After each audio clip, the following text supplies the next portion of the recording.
I don't know where this photo came from, and honestly, it doesn't even matter. It is seared into my mind forever. There are people going through much worse than what is shown in this pic, so I'm leaving it because it is emblematic of the trauma and pain people are living through right now.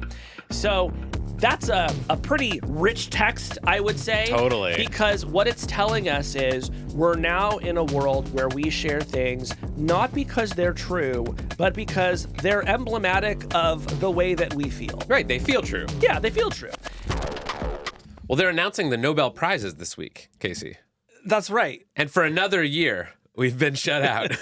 That's right. But for the first time, a Hard Fork guest did win the Nobel Prize. That's true. Demis Hassabis just won the Nobel Prize for, what was it again? For chemistry. Oh, I was going to say literature. But that makes sense to me, too. No, it's because AlphaFold, which is the DeepMind technology that is sort of helping us understand the structure of proteins, has been like a huge deal, and Demis co-created it. Yes. So it makes sense to me. Yes. Who else are they giving these prizes to, if not the people who figured out the structure of every protein that exists? Totally. Yeah. So congrats to Demis and his collaborator, John. Mm-hmm. What's John's last name? John Jumper. John Jumper. Incredible name. Sounds fake. Not. His name is John Jumper. Now, what's the biggest prize you'd say you ever won?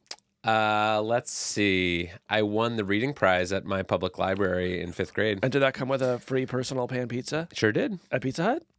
It sure did. How did you know? Because for some reason, this happened to every child in America. There was a period of time in America where if you just read enough books, you get a free pizza. Yeah. They should bring that back. Yeah. The best reward that I got for participating in a school fundraiser in middle school was if you sold 1 box of candy, you got to go to the concert. And then, whatever company was putting together this fundraiser would sort of go out and like reach out to these up and coming acts and say, hey, do you want to perform in front of a bunch of indifferent 12-year-olds? and the sort of worst, the saddest acts in America would come and take this assignment. And the year that I was there at Washington Middle School, I swear to God, Kevin, we sit down for this concert that has been so hyped up, and the man gets on the microphone and he says, and please welcome to the stage the Backstreet Boys. Now, at the time, none of us had ever heard of the Backstreet Boys because they hadn't released any songs yet. And so they come and they do their little, and I will never forget, it was the actual Backstreet Boys. It was the actual Backstreet Boys. But so I watched this concert. I see nothing. I think nothing of this concert that I've watched. And then for, I don't know, 6-7 years later, I'm like driving down the road and I turn on the radio and I'm hearing some pop song. I'm like, it's kind of catchy. And the man, the DJ says as they come out of the song, and that was the Backstreet Boys. And I almost swerved off the road. Because I thought I knew them way back when, and they actually played touch football with us at recess. Wow. And you have to hand it to the Backstreet Boys for doing that. Wow. Yeah. That's a great story. Yeah, so Demis Hassabis might be feeling pretty good about his Nobel Prize, but I'm telling you, there's nothing like saying the Backstreet Boys in 1993.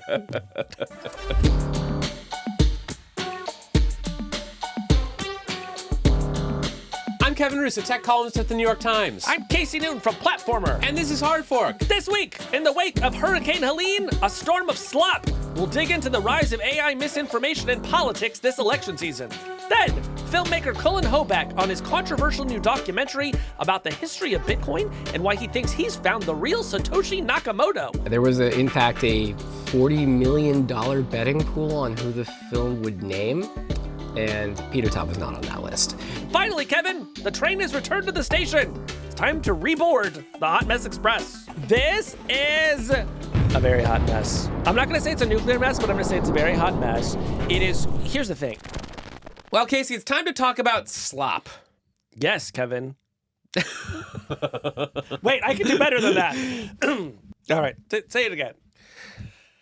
Well, Casey, I think it's time to talk about slop. It is time to open up the slop shop. This is going to be one-stop shopping for slop here today on Hard Fork, Kevin.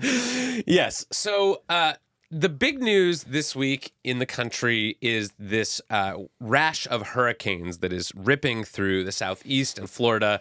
And there's been a lot of talk online, not just about the actual natural disasters that are occurring here, but the kind of AI-generated content that is sort of polluting the information ecosystem when it comes to what these storms are doing, how people are responding to them, and it's generated a lot of talk about AI slop. So today, let's talk about what AI slop is, how it's operating in this moment of natural disasters, and what we're learning about kind of how the internet is changing in response to all this AI slop. Yeah, Kevin, the aftermath of any natural disaster is always chaotic. There is always some level of misinformation that's flying around. But the aftermath of these storms really has felt different because now people who have strong motivations to spread misinformation have a new technological tool in their arsenal. And it feels like it is changing the way that a lot of Americans are understanding what's happening. Totally. And I remember a few years ago when there were the wildfires in the West, and there were all these stories about the misinformation that was spreading at the time about, there being, directed energy beams that were causing the wildfires and things like that. And that was all happening through sort of normal means of producing these, false theories and spreading them on social media. But now we have tools that are available to everyone with an internet connection that can be used to create lifelike images or even videos of some of this stuff and use that to sort of fool people into believing whatever they want. Yeah. So let's talk about AI slop today. But first, I would love for you to give me a clear and concise definition of what AI slop means. Sure. So I would say that slop is low quality content that is generated using artificial intelligence. It is often imagery, right? It can be a still image. Increasingly, we're seeing video, but it can be text as well. And often this stuff is shared kind of without any regard to whether it is true or false. And because it is so cheap and easy to generate, if left unchecked, it can quickly flood online spaces. And this year, the word slop has really taken hold as the description for this. You can almost think of it, Kevin, as a kind of counterpart to spam, right? And in the same way that your email spam filter gets clogged every day with nonsense messages from people trying to scam you, we're now starting to see social networks and other online forums get flooded with this very low quality AI generated stuff. Yeah, that's a great definition. I really like that. I think it's also important to note that it's not just AI sort of generated. It can also be AI enhanced, AI edited. The sort of line between what is AI and what is not is sort of blurring as tools become more present in like everyday software applications like Photoshop. So let's talk about what has been happening this week. All year we've had these pieces sort of bemoaning the state of AI slop and how it's taking over online forums and fooling a bunch of people. But this week felt like a real moment of inflection for the AI slop era. In response to Hurricane Helene in particular, there were just a ton of images going around, these AI slop generated images of the hurricane and its aftermath. So, Casey, describe some of what people were seeing on their feeds this week. Yeah, so there was one very widely viewed image of what appeared to be a little girl in a boat on a flooded street holding a puppy and shivering. So that one got a lot of play. There was another one that purported to depict President Trump walking around a flooded street in a life preserver with another person. And then possibly my favorite was one that purported to show President Trump in a suit, sort of up to his shoulders in water, cradling a newborn behind an American flag that for some reason had been lowered behind him into the floodwaters of the street. And was not wet. And was not wet. Right. How does he do it? Right. How does he do it? And, presumably some of the people who are sharing this stuff don't know that it's fake. These are not the most sophisticated AI images I've ever seen, but they're not terrible. If you're scrolling quickly through a feed and you didn't know any better, you might say, oh, that's real. But do you believe that the people who are spreading this stuff know that it is fake and AI generated and just don't care? It's really impossible to say, Kevin, and for this reason, we don't actually know the original source of these images. So some journalists who have looked into it, including Ryan Broderick at Garbage Day and Jason Keebler at 404 Media, did their best to find the initial place where these images were shared. And while Facebook groups appear to have been one place, there's also another forum called patriots.win. We don't know who was the actual author of these these images, so it gets hard to understand their motivation. However, earlier this year, Jason did a lot of reporting about the rise of an earlier, and I would argue funnier, generation of AI slop. This was, of course, Shrimp Jesus. Yes. Remember Shrimp Jesus? Of course. So Shrimp Jesus was this sort of series of very strange AI images that purported to show Jesus like made out of crustaceans. And when Jason looked into it, he found that there were a lot of creators, often in developing countries, who were taking advantage of Meta's creator incentive programs to essentially get paid for generating as many views as they could. And they found that, you know, even though many of us coastal elites find this stuff sort of distasteful, it turns out there's a huge market for it on Facebook. People love looking at Shrimp Jesus. Yes. And so on one hand, Kevin, there is a chance that this stuff is being created by essentially political operatives or partisans who are trying to make an impact on the election. And certainly I would argue the people who are sharing it online, many of them fall into that camp. But I think there's just as good of a chance that the people who created these images initially are not necessarily partisans, but might have just been trying to make some money on Facebook. Right, just make something that's shareable, that'll get viewed, and that'll make you some money through whatever you're selling on your page, or some type of creator program that pays out based on how popular your content is. Exactly. So yeah, I mean, in this case, the ones of Trump holding a baby, while the mysteriously dry American flag lowers into the waters behind him, like that seems probably partisan to me. Like the motive for that seems like, oh, let's create this fake AI image of Donald Trump like heroically rescuing a baby from a flood. It's hard to see how that would generate a ton of revenue for anyone, but that does seem like something that you could point to and say, look at how well Donald Trump is handling emergencies relative to the Biden administration. And that goes to, well, why have these images taken off this week? And the reasons are just plainly partisan, right? We are in the final weeks before an election.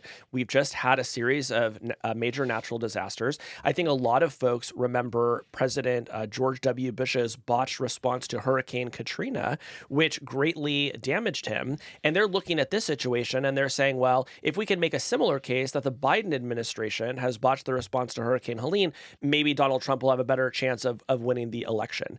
And so we've seen a lot of right-wing leaders, politicians, political operatives sharing these images online to push the narrative that, you know, not only has the Biden administration done a bad job, but sort of saying that like FEMA, the Federal Emergency Management Agency, isn't even doing anything, right?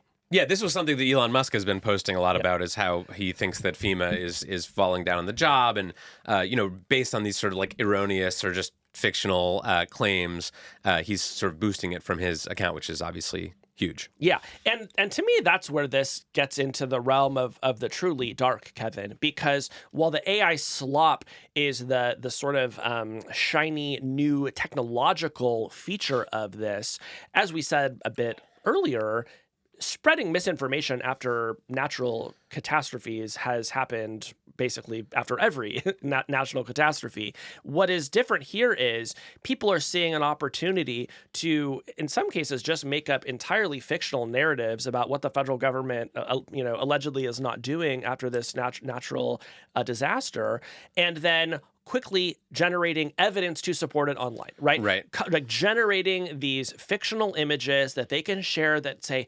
look at this shivering little girl. This shivering little girl is a sort of icon of the administration's botched response to this hurricane. Never mind the fact that this little girl doesn't even exist. Right. And I guess one question that I have about this stuff is not, obviously it's pretty widespread. Like these are not sort of fringe posts that are getting 17 views, right? Some of these have gotten millions and millions of views and shares and comments. So they're very popular, but do you think they're actually convincing people, or is this just sort of entertainment that is that we may be reacting too strongly to, or do people believe this stuff? Well, so this is the right question, right? I think a lot of times discussions about misinformation feel really tedious because it's not clear what effects this kind of thing is having. But there was a great story in your outlet this week, Kevin, the New York Times, by Emily Cochran, Christopher Flavel, Michael D. Shear, and Tiffany Sue. and they talked to local officials who are working on the disaster response. And what they told the reporters is, our phones are ringing off the hook from people who believe this misinformation and are mad at us, and they're actually distracting us from the rescue work that we need to do. They talked to a woman named Samantha Montano, who's an assistant professor of emergency management at the Massachusetts Maritime Academy, and she said, quote, "I have been doing disaster work for nearly 20 years, and I cannot think of another acute disaster where there has been this much misinformation." So, okay, there's still a lot of questions about the kind of supply chain for AI slop, where it originally comes from.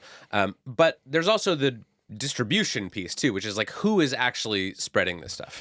Yeah, so a number of high-profile right-wing accounts have been sharing this stuff online. Utah Senator Mike Lee reposted the girl with the puppy on his personal X account, although he did later delete it. That same image was shared by Amy Kramer, who is a Republican National Committee woman and a co-founder of Women for Trump. And, Kevin, I thought this was interesting because after she was called out for posting this fake image, she said, quote, "I don't know where this photo came from, and honestly, it doesn't even matter. It is seared into my mind forever. There are people going through much worse than what is shown in this pic, so I'm leaving it because it is emblematic of the trauma and pain people are living through right now." So that's a pretty rich text, I would say. Totally. Because what it's telling us is we're now in a world where we share things not because they're true, but because they're emblematic of the way that we feel. Right, they feel true. Yeah, they feel true. I remember I did a story a few years ago about a QAnon believer and influencer, a woman on the Upper East Side of New York who was just sharing all of this crazy QAnon stuff. And at one point I asked her, because she knew that some of it was not true or was at least not verified. I was like, well, why do you share it then? And she's like, well, it performs well. Like my followers love it, and they don't care if it's true. And frankly, I don't care if it's true because it feels true. Yeah. And I think that's a depressing but accurate read of the psychology of a lot of people who are sharing this stuff. It really does not matter to them, and even after it is pointed out that the thing that they have just shared to their followers is false, there's not like a taking stock. There's not a sort of like maybe I'll do better next time. You just sort of post through it and you say, well, it feels true. Yes, and I think that this is the most important piece of the misinformation story and the one that we talk about the least, which is the demand side for it, right? There are a lot of people who want it to be true that the Biden administration is messing up the response to Hurricane Helene because it will give them a better shot of winning the election. And that is a very powerful engine that drives essentially all of the behavior that we're talking about today. Yeah. I mean, I've been thinking about this more broadly and than the sort of recent hurricane misinformation, but just it feels like the internet is starting to sort of break under the weight of AI slop. And this is something that we've been talking about for a while now, but it really does feel like things are starting to come to a head. And I think that generative AI and AI slop is sort of hurting the web in one specific way, which is that it is sort of just generating this content on a scale that makes it very hard to find what you actually want. And I was thinking about this recently. Have you ever read any Borges? I've read a bit of Borges. The nice thing about Borges is all the stories are really short. Very short. You could read it in line at Starbucks. It's true. Yeah. So I just remember this one Borges story that I read in college called The Library of Babel. And it's about this sort of fictional library in which a copy of sort of infinite numbers of books are stored, and not just all the books ever written, but like every possible combination of letters and symbols exists in this library. And the when they built it, the people who built this Library of Babel thought like, this is going to be great. We'll have every the greatest works of humanity will be in this library by definition if it includes all the possible combinations of letters. And then they realized, like, oh, it's actually useless to have a library with every possible book with every possible combination of letters in it, because you can't find the things you're looking for. It's as useful as a library with no books in it at all. Yeah. And I feel like we are kind of arriving at a similar place with AI slop on the internet, where it's not that the problem is that all this stuff is bad, or even that some of it is, might not be good quality. It's that there's just so much of it that the job of sifting through it all just becomes impossible. And maybe at a certain point, it does make the internet basically useless. Yeah, and particularly in these really high stakes situations after natural disasters, Kevin, I think that's something that we want to pay attention to, right? Like, we need to have like very good signal to people who are struggling in the aftermath of disasters to hear from their government, to know what FEMA is really doing for them, how they can get assistance if they need it, and a world where the online conversation is taken over by people sharing fake images and lies saying that the government isn't doing anything, they're blocking the distribution of disaster relief. That creates a real problem. I think the second thing, in addition to the sort of loss of signal that I think we need to work on, is essentially just digital literacy, right? We need people who are on Facebook and X and every other online platform to know that increasingly the images that they see will either be generated or heavily modified by AI. And they should take that into account when forming their view about what's happening in the world. I think the platforms could lead that effort if they wanted, but honestly, I would like to see the government do some sort of digital literacy effort here as well, because I don't think this should just sort of be a volunteer effort by the industry. On the platform side, though, they can absolutely do more to highlight when images have been created or heavily modified using AI. And in fact, a lot of the platforms have. When I was looking through Facebook this week trying to find some of these images, I did find many that had been hidden behind some sort of screen saying, hey, what you're about to see has been rated by our third-party fact checkers as false. And that's good. We've also seen tools that would label these images saying, hey, we can sort of detect that this has been made with AI. I would say so far the platforms have been pretty shy about displaying those too boldly. And I do think it's tricky to understand exactly like how do you want to show that to people. But I think that particularly in the aftermath of a natural disaster, you want to make it pretty prominent, right? You want people to know that that shivering little girl doesn't really exist. I have a question about where all this is heading. I think it's easy right now to sort of dismiss like AI slop because so much of it is low quality and sort of obviously fake to those of us who consider ourselves discerning internet consumers. But if we assume for the moment that like this stuff is going to get better and that, in a year or 2 years or 5 years, the quality of AI generated content will approach or even exceed the quality of sort of the best or even the median human content. Does that change what the internet looks like? If it's not just slop we're talking about, but it's just sort of like an overwhelming surplus of AI generated content of all kinds, good, bad, and in between. I mean, one possible outcome that I could see there, Kevin, is a return to putting trust in institutions over individuals, right? I would say that over the past 20 years, people have tended to trust big institutions like major newspapers or the government much less because they're constantly being attacked on social media. And they've tended to trust individuals a lot more because they can see that person's face and they can look them in the eye and they can say, hey, I trust what this person has to say. What I'm wondering is, in a world that is dominated by slop, do people say, you know what? I'm not sure that I can trust all these random faces I'm seeing all over social media anymore. Maybe I've been burned a few times by trusting slop that this person shared.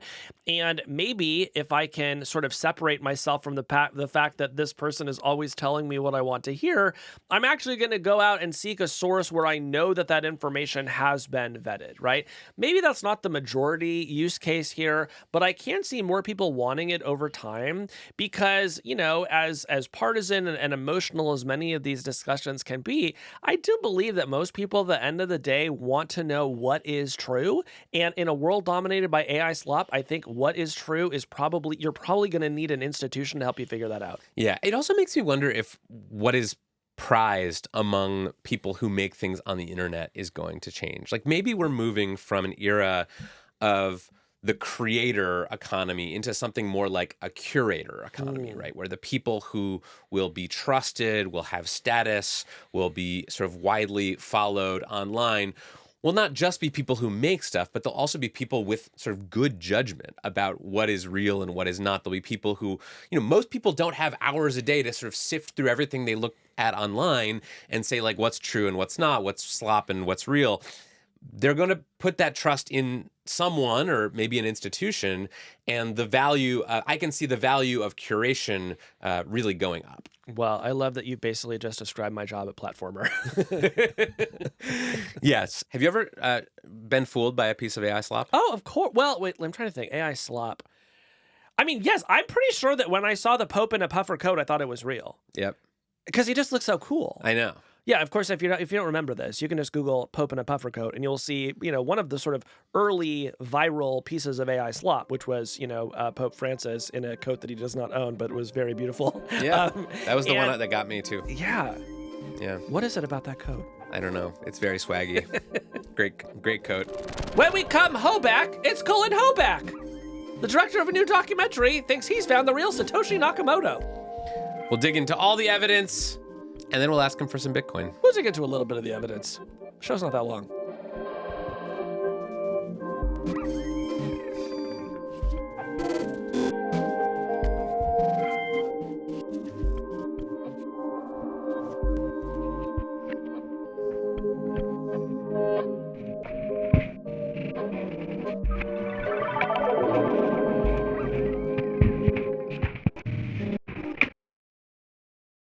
Well, Casey, this week we are talking about one of the greatest mysteries of the last 20 years on the internet. And no, I'm not talking about when you're going to write a good newsletter. Oh, wow. Well, you're coming in hot, Kevin, but you're right. This is a real whodunit. And it's the rare sort of happy whodunit, and that there's like no body anywhere. It's just the question of who created Bitcoin? Yes. So for years now, there's been frantic speculation and investigation about the identity of Satoshi Nakamoto, the pseudonymous creator of Bitcoin, who published the Bitcoin white paper all the way back in 2008. No one has known who Satoshi Nakamoto is or was, but there have been lots of different theories floated around over the years. Yeah, you know how like every few years they reboot Spider-Man and just like cast a new person in the role of Spider-Man? That's sort of how it feels like it's been with Satoshi Nakamoto. Every 3 years or so, some journalist comes forward and says, aha, I finally got it. And then 3 years later, somebody comes in and does it all over again. Yes. So this week, we got a new potential Satoshi Nakamoto. There's a new Nakamoto in town, and like other previous Nakamotos, he's denying that he's Nakamoto. Right, yeah. Right. So this new Satoshi Nakamoto candidate comes to us courtesy of Cullen Hoback. Cullen is a documentary filmmaker, and his new movie just came out this week. It's called Money Electric, The Bitcoin Mystery. Cullen previously did a movie about the QAnon conspiracy theory called Q Into the Storm, which was an attempt to sort of unravel that mystery of who was behind this big conspiracy theory. And this time... And we should say, in that case, I think they did actually nail the person. Yes. Yeah. I think a lot of people found his conclusion in that film very credible. And I watched this movie. I was given a screener of it several days before it came out, and I watched it over the weekend. And I went in very skeptical. I thought, oh, here we go. There's another one of these sort of theories about Satoshi Nakamoto. And by the end of the film, I was fairly convinced that Cullen had done it again, that he had actually uncovered the identity of Satoshi Nakamoto. And who does he think Satoshi Nakamoto is, Kevin? So Cullen makes the case in his film that Satoshi Nakamoto is a guy named Peter Todd. Peter is not one of the usual suspects whose name gets floated a lot during these Satoshi Nakamoto investigations, but he was an early contributor to the Bitcoin project. But I was actually more impressed by the kind of other thing that the film did, which is just that it convinced me that who Satoshi Nakamoto is actually matters. Which is what?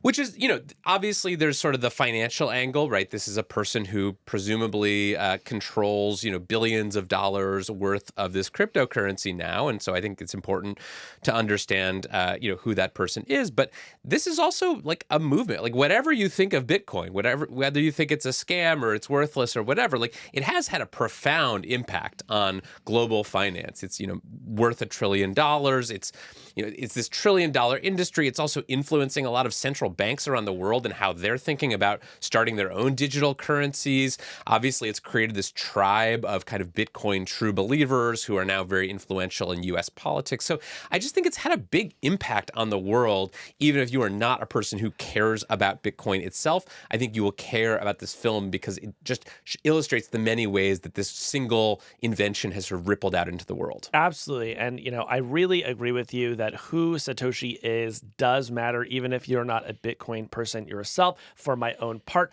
I remain skeptical that Peter Todd is Satoshi, although I do think the film is a valiant effort to uncover the identity of Satoshi. And if nothing else, if you watch this film, I think you'll have a lot to talk about with all your Bitcoin friends. All right, let's bring in Cullen Hoback. Cullen Hoback, welcome to Hard Fork. Excited to be here. Thanks for having me. Can you just start by explaining why you took on this story, the pursuit of the identity of Satoshi Nakamoto? Like, what convinced you that this was worth this many years of your life to try to figure out who Satoshi Nakamoto is? Well, in the beginning, I wasn't actually convinced, because it's one of those mysteries that's just been hanging for so long. And it's like you start to think, well, like if it could have been solved, it probably would have been solved. But I put together a list of 5 people who seemed like likely suspects and said, okay, if I can get access to maybe one of these guys, it would make sense to start picking around the edges of this story. And what was your pitch to those people when you started approaching them? Because a lot of these people, they've been hearing all the speculation about who is Satoshi for like more than a decade at this point. And I'm sure reporters have reached out to them hundreds of times trying to piece together various fragments of evidence.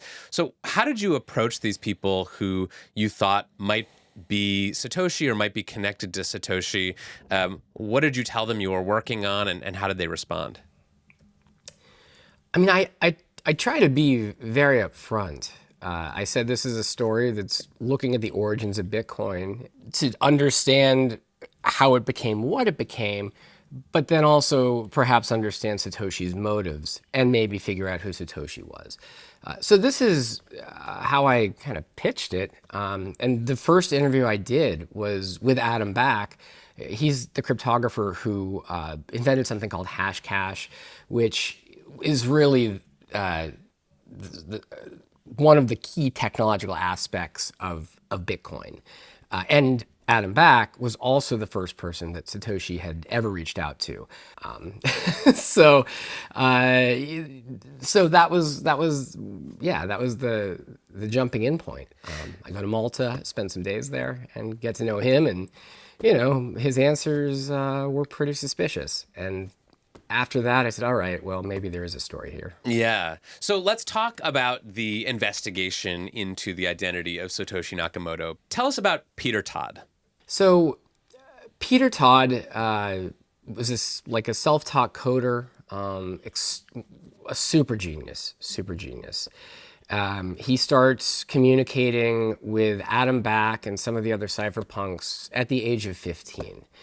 Now, Bitcoin's white paper, the sort of blueprint for Bitcoin, is released in 2008, and Bitcoin itself is launched in 2009. Peter Todd would have been 23 at the time. But a lot of cryptographers, they have their big breakthroughs when they're younger. If you look at Ethereum, Vitalik, he was 19 when he came up with the proposal for Ethereum. So I think this fits. This sort of fits within kind of the history of cypherpunk inventions that people come up with this stuff in their youth. And Peter Todd, I mean, prior to Bitcoin, he was in art school, but he was very focused in those early years. There's these old emails you can find where he was trying to turn Hashcash, which is Adam Back's invention, into a real currency. Like into a workable version of cash for the internet, something that would maintain that sense of privacy that you get when you buy something with cash, just online, right? In your film, Peter also comes across as like quite ideological about sort of the need for internet money and private money. And I wonder if you could share a little bit about what was that philosophy that was driving him from such a young age to want something like a Hashcash or a Bitcoin to exist? I was also very curious about what he was like as a kid. It was not easy to find some of these details around him. I think he's best described as, he said it himself, he's a young libertarian.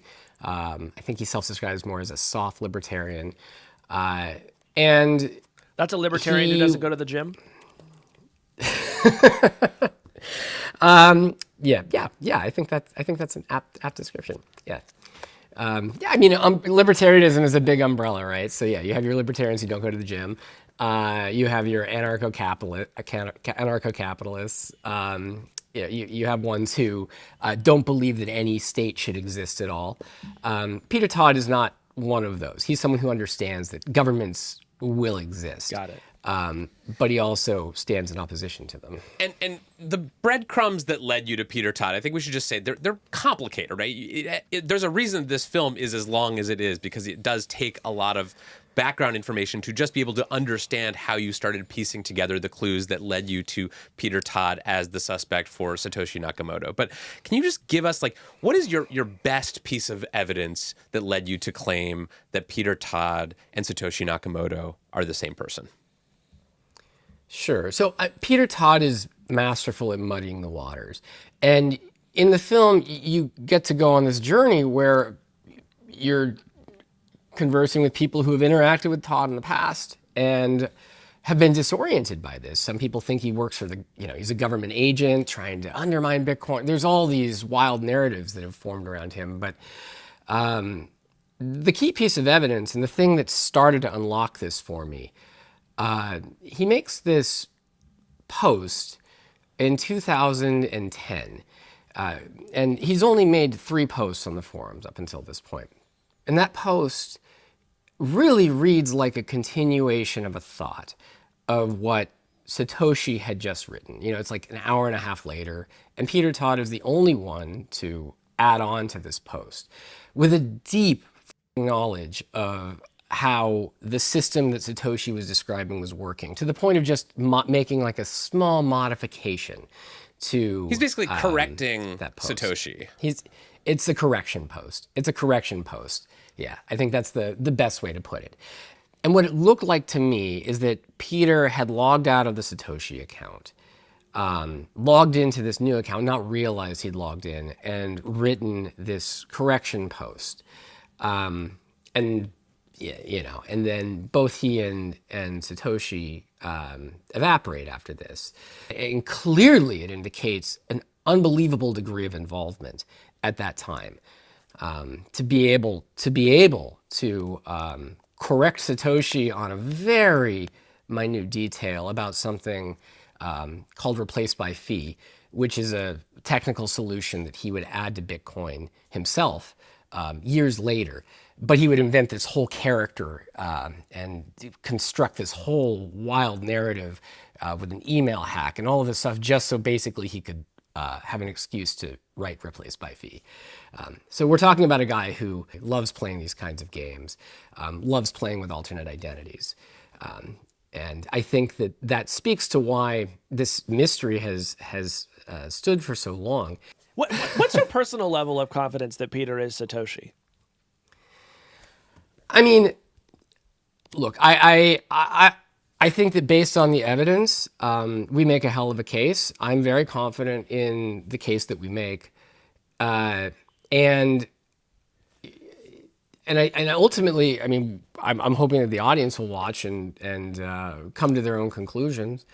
But all of the evidence that I've got lines up with him. When you parse through all of the evidence, you look at his history, the timing, the writing style. There was a recent batch of emails that came out as a byproduct of a court case against a guy who was claiming to be Satoshi, Craig Wright, who is not Satoshi. He was proven to be a fraud in court. But in order to prove him as a fraud, some of the folks who were messaging with Satoshi very early on had to release their emails. And within those emails, it shows someone who is kind of struggling with cash as being the person behind the Satoshi account, and someone who has kind of, troll-like lexicon. He uses the word retarded and I think that Satoshi saying a word like that, just casually, really starts to narrow down your options on who Satoshi might be. And I think using a word like that also, it's not something that the community wanted to imagine about Satoshi. I'm sure it's part of why they hadn't released those emails. Yeah, for me, there's two things that I always get hung up on in the conversation about, who is Satoshi. One is we live in a society where everyone wants credit for everything, even things that they didn't do, right? Craig Wright apparently was one of these people. So the idea that the person who created this, global phenomenon, maybe changed the course of history, does not want to take credit for in public, it's just always been very hard for me to understand. The second thing is, and as your film goes into in great detail, is that Satoshi owns at least Satoshi owns Bitcoin's worth at least $60 billion right now for its current selling price. Could be worth much more in the future. The idea that, someone who, as you just said, Cullen, was quite poor, would just not want access to the $60 billion leads me to feel like this person has to be dead, whoever this is. Well, I think this is why a lot of folks in the space want to believe that he's dead. Why wouldn't he have tapped that massive chest? But here's what I'll say is that there's a pattern that was revealed by an error in Bitcoin's code that showed what is believed to be Satoshi's stash of 1 million or so Bitcoin. That bug gets fixed in 2013. Satoshi could have easily been mining long after that. Satoshi could have also had another computer or other things that didn't fit that pattern up until that time. What I'm saying is I think that Satoshi could be perfectly well off without having to touch any of the stash that's a part of that pattern. Right. So that's point one. I think the first thing, point two would be, why not take the credit for it?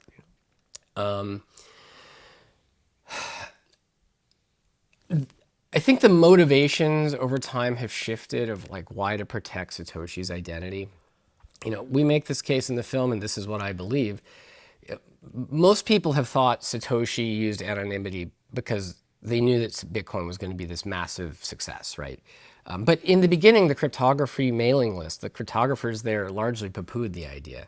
But something that I hadn't considered for a large portion of the investigation is, what if the reason for anonymity wasn't because they knew this thing was going to be a success and that they needed, to protect their identity, but because they weren't prominent, they hadn't written any papers before, they were unknown, and they wanted their ideas to be taken seriously. And this is another part of this sort of cypherpunk ethos is if you use anonymity, then the ideas can be judged at face value rather than using credibility as the metric. So, and when you think about it in that light, it makes a lot more sense why Satoshi might have needed said anonymity. Right. Now, once it became a success, the motivation might shift, right? At that point, you go, okay, well, this thing is getting bigger than I was expecting. Or maybe you want to be able to kind of continue working on it, but sort of living your life, in a kind of Clark Kent Superman fashion. Where, there's this Satoshi character, but then also over here, I'm actually, I'm a real person kind of reporting on myself or whatever. So I think that's the sort of dynamic at play here. I believe that Satoshi disappears and then Peter Todd reemerges and injects himself in the narrative, and kind of interacts with his alter ego. I mean, this is something I saw in Q as well. It's almost like the people who run these anonymous accounts can't help but interact with their alter egos in some way, bake themselves into the narrative, because it makes them look, I think, in their minds, perhaps less suspicious. And so, and then I think as time went by, Peter really muddied the waters, made himself look like the anti-Satoshi. And if there were people in Bitcoin who knew this secret, they would probably think it's bad for Bitcoin if he did end up being Satoshi. Right, because he's not like a he's a pretty controversial figure in the Bitcoin community already. Even before your film came out, he was sort of seen as like a troll or just someone who was like had a lot of controversial opinions about things related to crypto and other things too. So not someone who you'd want to say like this is the person who started our whole movement. Although if you are that troll, to me it's like all the more reason to be like, by the way, I'm Satoshi, because that immediately gives you so much more credibility in all the online fights that you're starting. Right. Well, you saw up until the film released, he did that all the time. He'd say, "Oh, I'm Satoshi," anytime someone would ask him, and they would just brush it off and move on. Right. But he was not someone who was It's part of the troll-like behavior, though. Exactly. So. They sort of do this like I am Spartacus thing where they all say I am Satoshi as a means to like preserve the identity of the real Satoshi. I mean, the scene that is sort of the climactic scene in the film is this confrontation where you basically are interviewing Peter Todd and Adam Back, his kind of mentor, and you present him with your case that he is Satoshi Nakamoto. Walk us through what happened there and how he reacted. Yeah, so it was a bit of a challenge getting both Adam and Peter to be in the same place at the same time to answer these questions. And I felt that that was really the only way that we could get to the bottom of this, if there was any way at all. And Peter loves to go caving. So I was like, all right, maybe I can get these guys to go on an adventure if we find some crazy, Soviet era ruins. So we tracked those down, and I suggested to Peter, maybe we should go on this adventure. Do you think you get Adam to go with us? And so kind of a producing miracle, but they both agreed. And so we drive out to this steelworks, this like decrepit steelworks factory. And pretty early on, I start going through the evidence. I start with Adam Back and all of the reasons why it looked like Adam was Satoshi, unless he was covering for someone. And then in that moment, Peter once again kind of deflects and says, no, well, here's actually, you're missing all of the evidence that does point at Adam. So I started asking, okay, like, why did you write pro tip if you want to, if you start a revolutionary currency, you should frame someone back in 2014. And eventually coming to this alter ego that he had invented and seemingly invented, and trying to get to the bottom of that, why he did that, and then eventually putting together this theory and holding the camera as steady as I can as I just paint the theory as directly as I can, and watch his reaction, watch Adam's reaction. See how he's kind of absorbing what I'm saying. He's at a loss for words, and this is not a guy who is often at a loss for words. I'd never seen that happen before. He's sweating. I think like he's maybe not literally sweating, but like it's you see like how surprised and nervous he is, and he's sort of stammering, and he can't really figure out how he wants to respond. Yeah, I mean, that must have just been a very high adrenaline moment for you holding the camera there after 3 years of work to finally be sort of like confronting your suspect. I have this rule that I tell myself when I'm out filming, which is how I feel on set. Let's call it a set, but how I feel when I'm filming with subjects is how an audience will feel, that it will translate. Yes, the amount of sort of butterflies, tension in my stomach, the adrenaline, I think it translates, as does his intensity and his response. Yeah, I mean, in the film, he does eventually, after he's done stammering, he does eventually say like, I'm not Satoshi. He does not like confess to being Satoshi, and I've been emailing him a little bit this week. He says he's not Satoshi, that you got it all wrong, that he sort of accused you of being a conspiracy theorist, and okay. And I just wonder if you have like a response to that. Well, it doesn't surprise me. He's had a year and some change to figure out how he was going to respond. He's had something pinned to his profile since we had that interaction. In the months that followed, he tried to minimize the correction post. He's a master of game theory, and I view all of this as just more of his game theory, and distraction. I think that the evidence is helpful. It pointed us in the direction, but his reaction in many respects is even better evidence.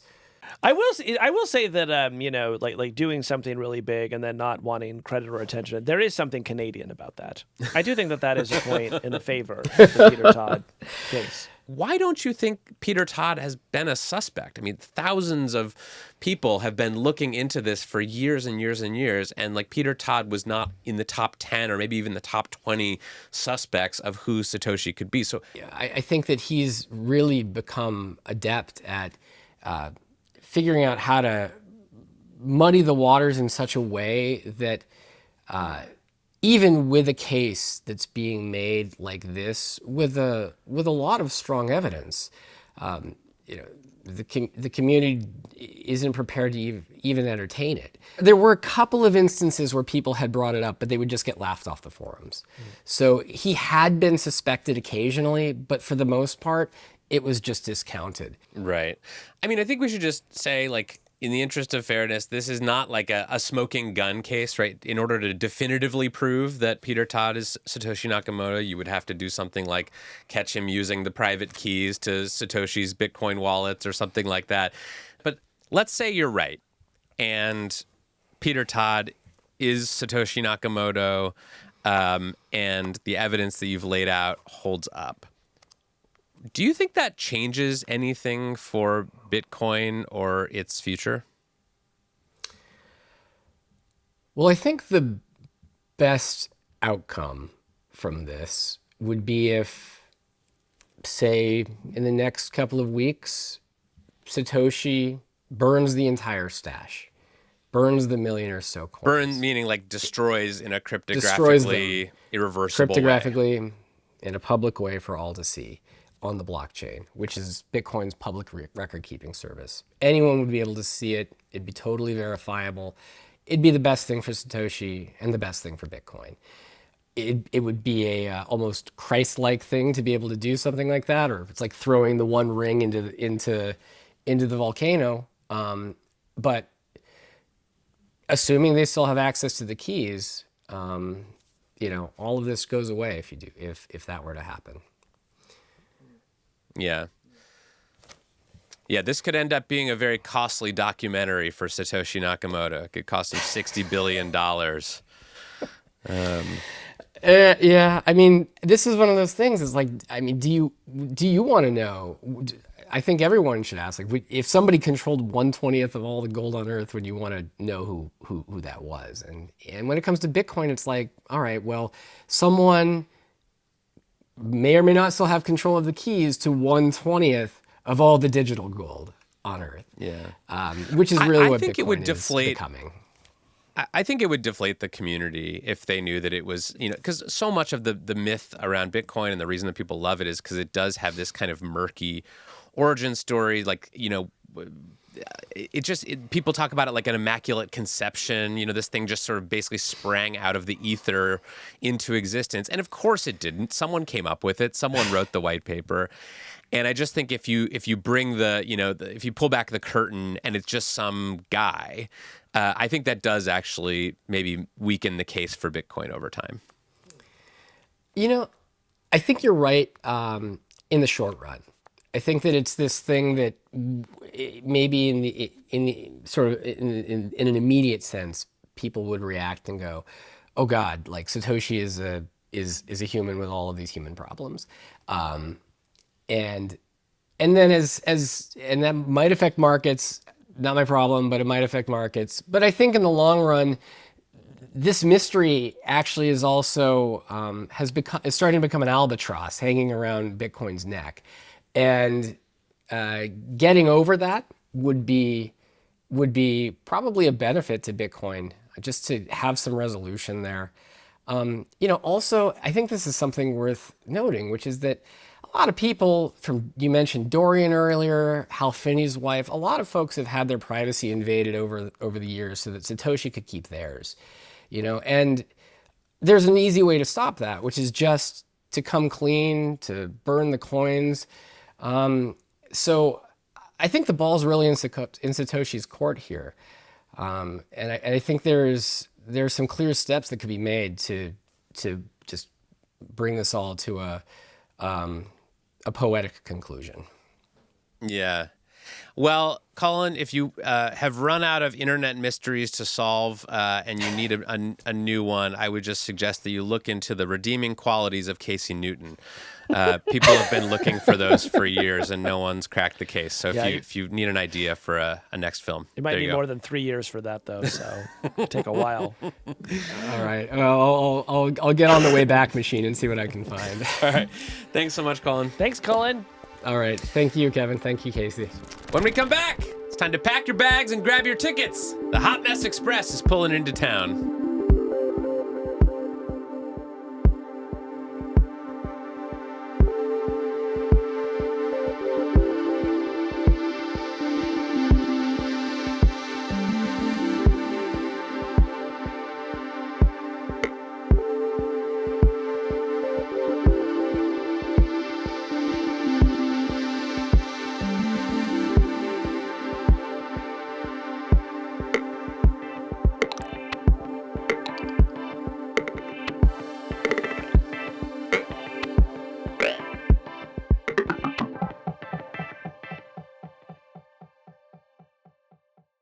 Evident. Well, Kevin, is it just me, or has this been a messy week for Silicon Valley news? A very messy week. It seems like everywhere we look, there's one calamity after another, and when that happens on the show, we like to do a little segment that we call Hot Mess Express. All aboard!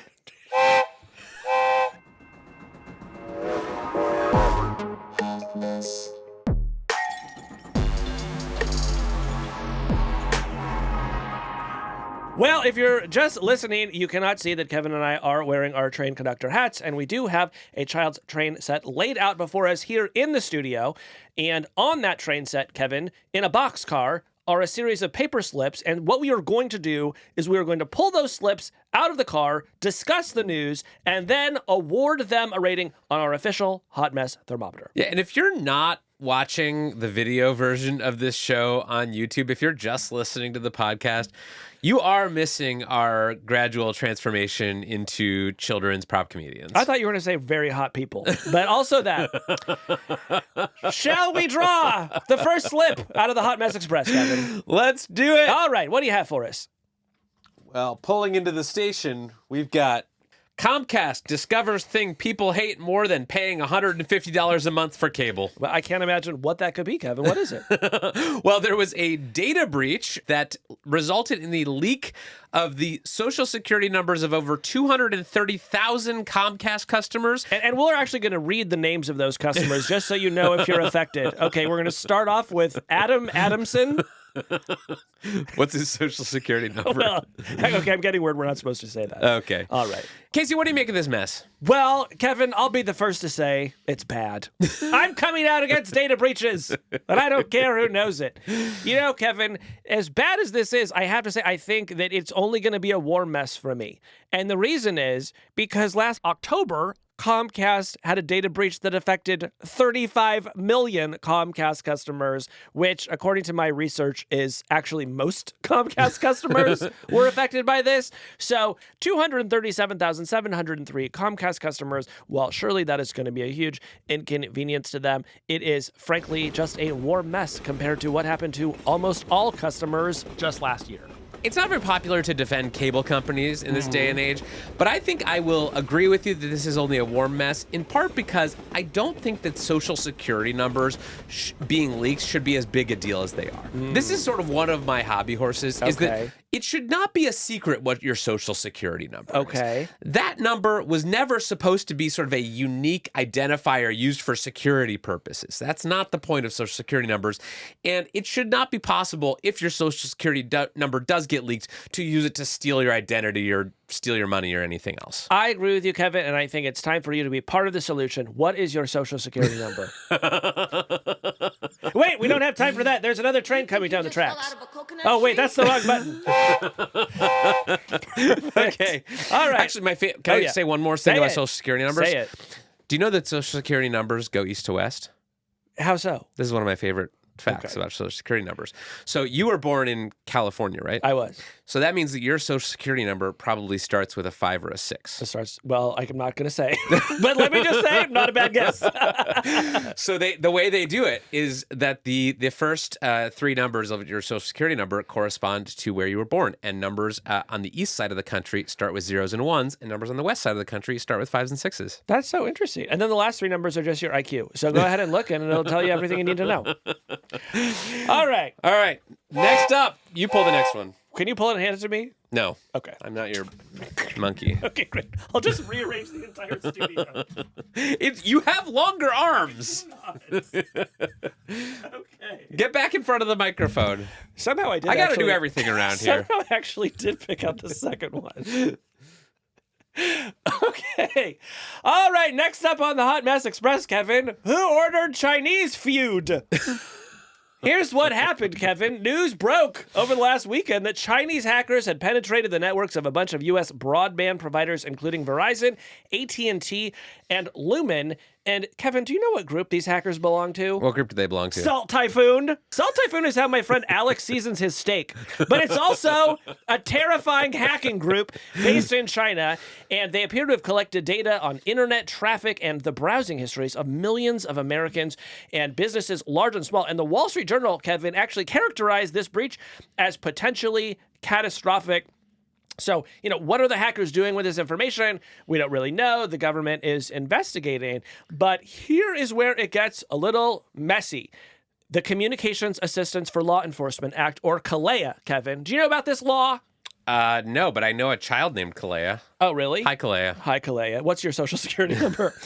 So Kalea, the law, was passed in 1994 when the internet was still very young. And in fact, just the year previously, I had seen the Backstreet Boys perform at Washington Middle School. But Kevin, here's why this law was important. It required communications officers to allow the government to tap into customer information when they were presented with a lawful order. So in other words, they have to maintain what security professionals often call a backdoor. And if you talk to any security professional, what they will tell you is you do not want to install backdoors for law enforcement because inevitably those backdoors get exploited by our adversaries. Right. This is a big talking point among security folks is like it's impossible to build a backdoor into a piece of technology that only the good guys can use. Yes. Invariably, whenever people try to design a backdoor into a piece of software so that law enforcement can tap your phone or get access to your email or what have you, that ends up being exploited by malicious actors as well. That's right. And that appears to have been what happened here. China was able to use the sort of rails that were established by this law to penetrate our networks. And now apparently they're laying the groundwork for what could be a major cyber attack. So, Kevin, what kind of mess would you say this is? This is a hot mess. Yeah. This is an official hot mess. It just seems to me like every year or two we get evidence of some new massive hack related to China or the Chinese government. Like there was that hack a number of years ago of the Office of Personnel Management, OPM, that resulted in a bunch of information about federal employees being stolen apparently by China. So we had the ODB hack where Old Dirty Bastard did a guest verse on a Mariah Carey song. I didn't hear about that one. It was actually a pretty good verse. But I genuinely think this is a very messy story, and it goes to one of the biggest topics in cybersecurity today, which is the growing cyber war between the U.S. and China. Absolutely. And what I will say about this hot mess is the next time that you hear some law enforcement agencies or some government regulators saying we need to create a backdoor in your secure end-to-end encryption apps like WhatsApp and Signal, I want you to say, hey, remember how China used one of those exact backdoors to hack into our networks? Yep. Okay. Let's go back to the Hot Mess Express. Let's see what's on the train.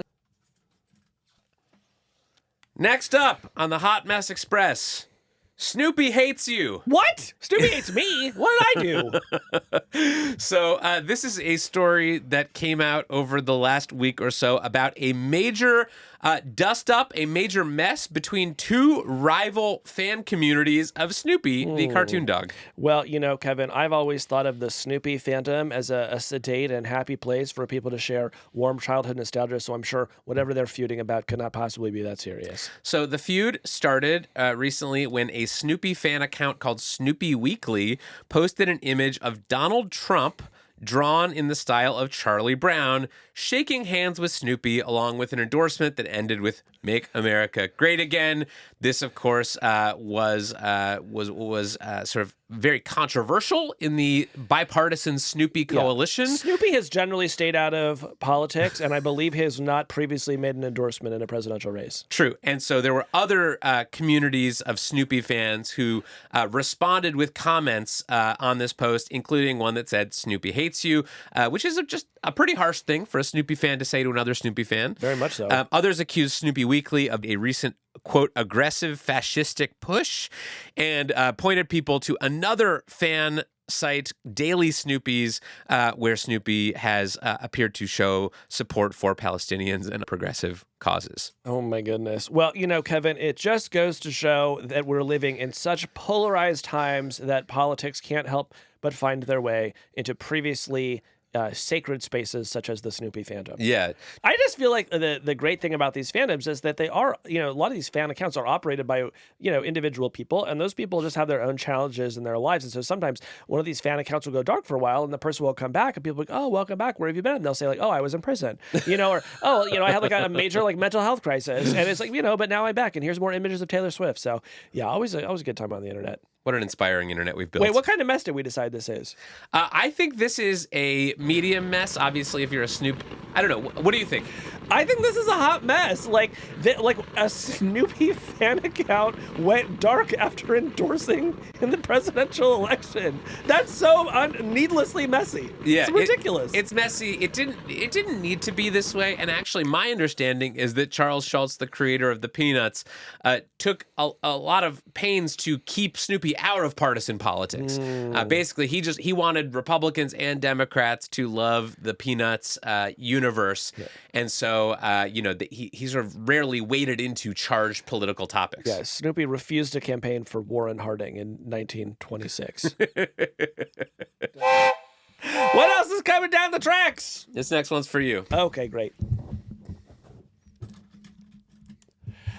Next up, Kevin, it's a WordPress nerd mess. You know WordPress. Yes, the blogging platform. The blogging platform that powers much of the web. For the past few weeks, Kevin, two factions of the WordPress community have been in all-out war. There have been public insults, cease and desist letters, and employees are accepting buyouts just to escape the chaos. So I saw some headlines about this, and then I started trying to understand what was going on at WordPress and this mess. And I truly could not understand it. So maybe you can give me like the 20-second capsule version of what all the drama is about. Sure. So WordPress is free open source technology. You have 18 seconds.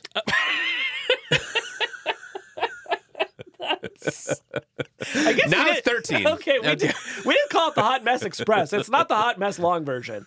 So WordPress is free open source technology, which means anyone can use it, including for commercial purposes. And one of the reasons that the WordPress ecosystem is so big, some people say it powers up to 43% of all websites on the internet, is because anybody can just take the software and build their own thing, and they can make money with it, right? So far, that's great. Everybody's winning.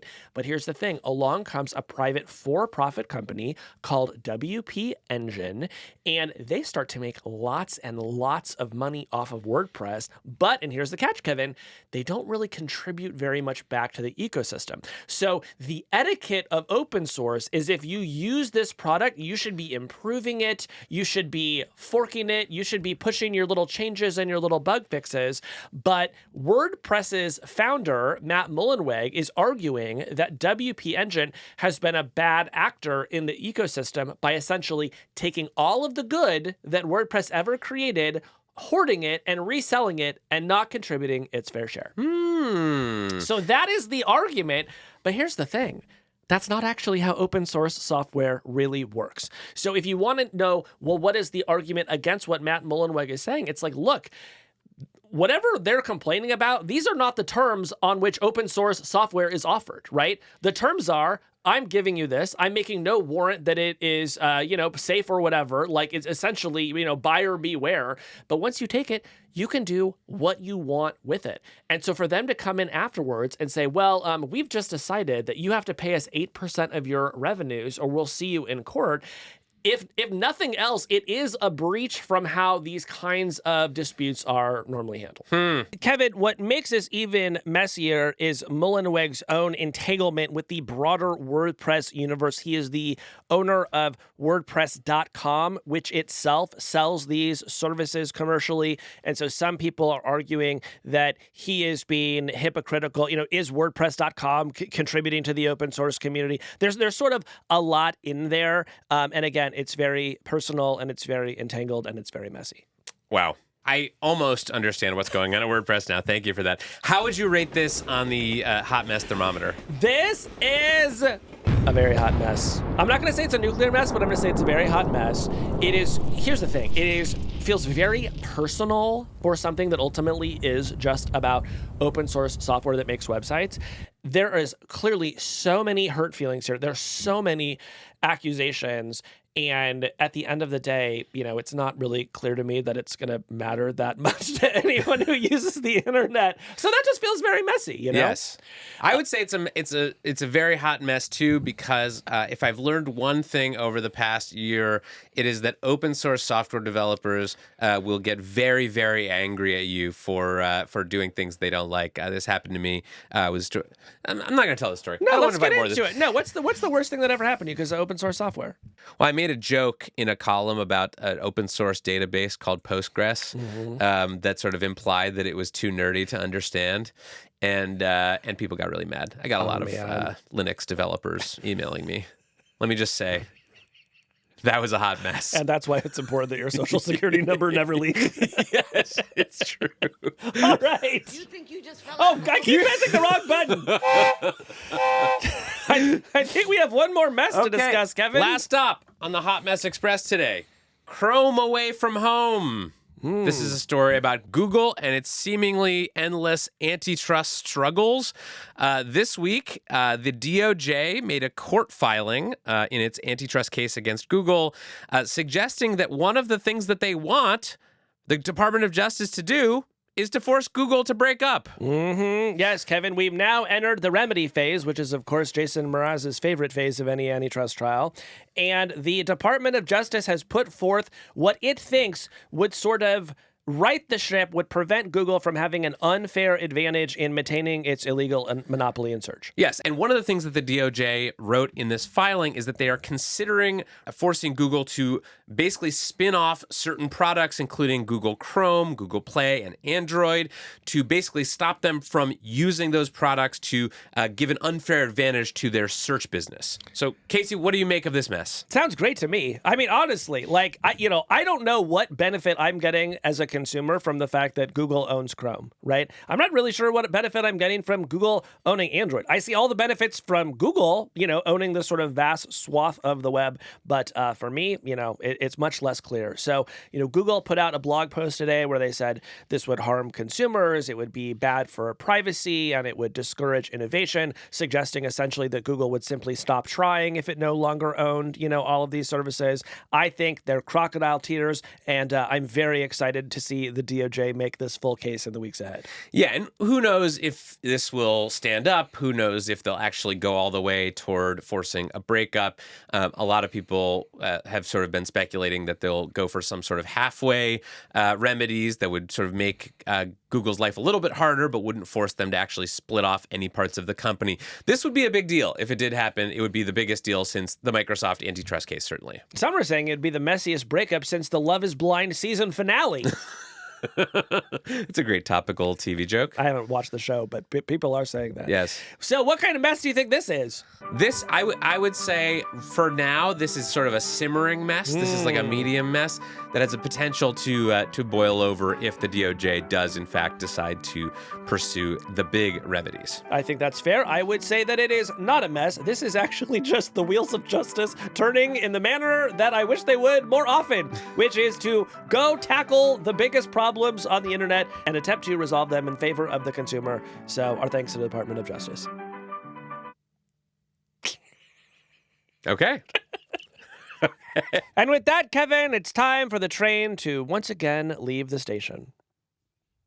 Bye-bye, Hot Mess Express. You think you just fell out of a coconut tree? You've pressed that button now 6 times, and every time it has been the wrong button. This train is being badly conducted. There's really only 2 buttons. It's going off the track.